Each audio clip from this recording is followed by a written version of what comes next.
So on a Tuesday on Adventures in Speech Pathology on Instagram, I like to share what I call a therapy tip Tuesday.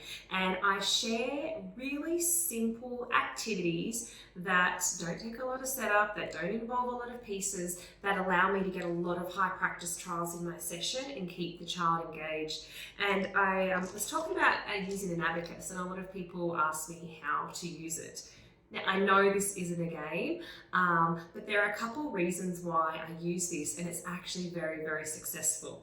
So, number one, I love that each row has 10 beads, and because there are 10 rows, I know that there are 100 practices on here. So I can, help me with my data collection. If we do, this many practices, I know we've done 50, and so that helps me.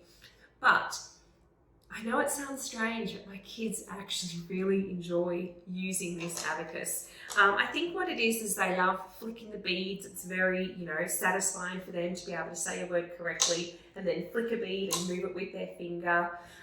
Another thing that they like about it is they just like to see the end of the row. So that's not satisfying for my kids. They want all those beads across. So this tool that actually is motivating my kids. They want to get more practices in because they want to finish that row and know that it's done.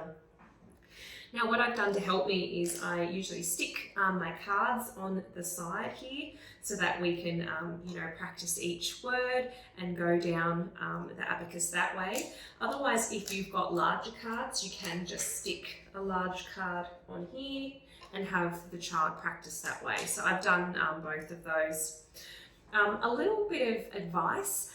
Once your kid has been practicing for a while, if they go to slide a bead across but they make an error and they don't say the word the way that you've been teaching them, I actually like to move that bead back, or I stop it and I'll say, just wait, let's say it this way, let's make sure her mouth's open for the k, and then you can move it across. So it's a really nice way to give feedback on a child's correctness, and it helps, I find, just to develop their self-awareness, because they can see that a bead is moving back or they can't move a bead yet. So I like it for that.